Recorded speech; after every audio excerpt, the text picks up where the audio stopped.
social media, we know that kind of thing. We learn from that people want more quirky ideas. So yeah, it's trying to just change the customer experience, not just in the food that they eat, but the environment that they sit in as well. Yeah, the way it's delivered and everything, Yeah, the experience of it. Yeah, so our design interior team have put together some really good designs that we want to kind of share.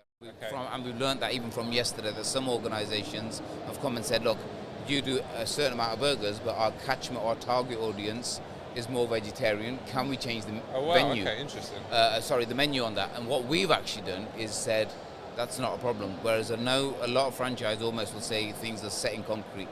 The larger ones out there, without promoting any names, will say, well, we want to make sure that our burger tastes exactly the same as in Coventry than it does in the far end of Scotland.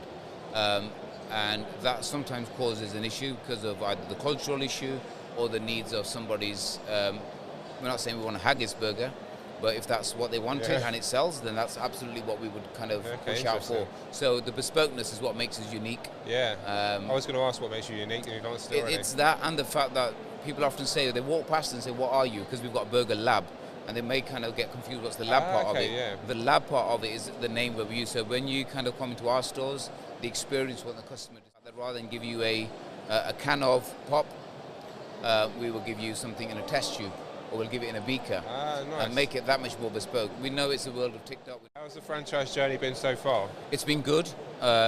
Yesterday was more busy than it is at the moment today. I think they're going to have a bit more footfall after the lunch time on a Saturday, but yesterday was good for us. Yeah. The measure of success in these kind of events always comes afterwards. So the interest or the talking has been done.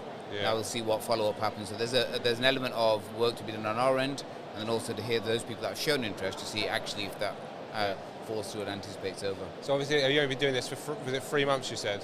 So the franchise model and the thought came around 3 to 6 months ago. Yeah, so this is like the first show you've done? First franchise show that we're doing. We've done other road shows before in our kind of football business that we've had.